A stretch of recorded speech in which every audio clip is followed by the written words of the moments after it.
Perkenalkan, nama saya Rizky Ananda dengan NIM F1F119067. Di sini saya akan menjawab soal nomor 3, yaitu soalnya buatlah diagram alir yang sistematis, strategi penelusuran literatur yang efektif, menemukan referensi yang dibutuhkan untuk mendukung penelitian. Dapat dilihat diagram alirnya di samping saya, yaitu yang pertama adalah kita mengidentifikasi literatur yang akan kita masukkan ke bagian literatur review artikel kita. Dalam artian di sini kita mengelola atau mengatur literatur yang sudah kita cari dan pastikan literatur yang dicari itu relevan dengan topik penelitian yang akan kita lakukan.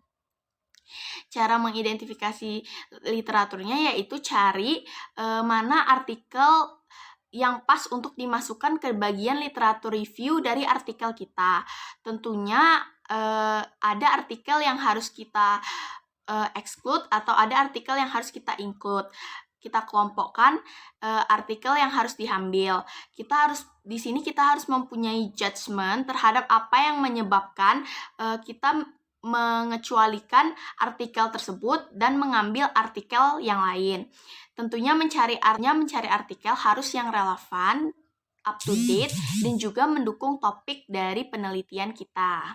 Kemudian yang kedua yaitu kita memanage dan mengorganisir literatur yang akan kita gunakan. Di sini maksudnya adalah kita mencari hal-hal misalkan itu yang pro dengan hipotesis kita atau rumusan masalah, atau yang kontra misalnya, atau kita cari artikel yang hubungannya berbeda dengan topik penelitian kita, kesimpulannya berbeda dengan teori atau yang ada pada umumnya. Kita cari bagian-bagian artikelnya, terus kita organize, kita cari misalkan yang hubungannya positif, atau yang hubungannya negatif, atau yang signifikan, atau yang tidak signifikan, sesuai dengan variabel yang akan kita gunakan.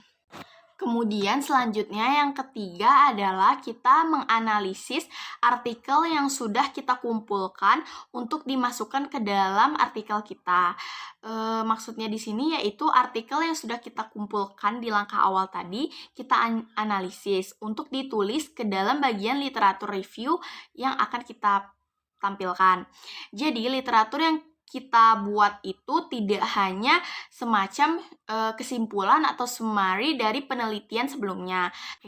Kita harus menganalisis temuan penting dari literatur tertentu, jangan hanya diletakkan saja atau kita mengurutkan artikel tersebut, tetapi kita juga dipastikan harus ada analisis dan statement-statement yang bisa kita berikan saat menganalisis artikel tersebut. Kemudian yang keempat yaitu kita memberikan highlight atau kesimpulan dari analisis yang sudah kita lakukan dari artikel sebelumnya yang telah kita kumpulkan, atau lalu kita berikan kesimpulan atau highlight-nya kita tandain yang mendukung dengan research gap yang kita angkat di pendahuluan dan mendukung dengan rumusan masalah yang kita angkat di bagian awal. Selanjutnya yang kelima yaitu kita memastikan citasi literatur yang kita pilih itu dengan benar dan mengakui kontribusi dari penelitian sebelumnya. Pastikan kita acknowledge atau mengakui kontribusi dari penelitian sebelumnya. Misalnya kalau ada catatan kaki ya kita berikan catatan kaki. Kita tulis di literatur review kita secara detail masing-masing penelitian sebelumnya yang itu perlu untuk dijelaskan. Yang pastinya harus relevan dengan topik yang kita ambil atau yang kita angkat. Kemudian yang terakhir yaitu pastikan literatur yang kita buat itu jelas, mudah dipahami, dan mudah dibaca oleh pembaca. Artikel-artikel yang digunakan juga harus up to date dan itu mencakup topik yang sedang kita teliti. Jadi alur struktur dari penulisan kita itu sangat penting dalam strategi penelusuran literatur yang efektif, baik, dan benar. Sekian jawaban dari saya ucapkan terima kasih.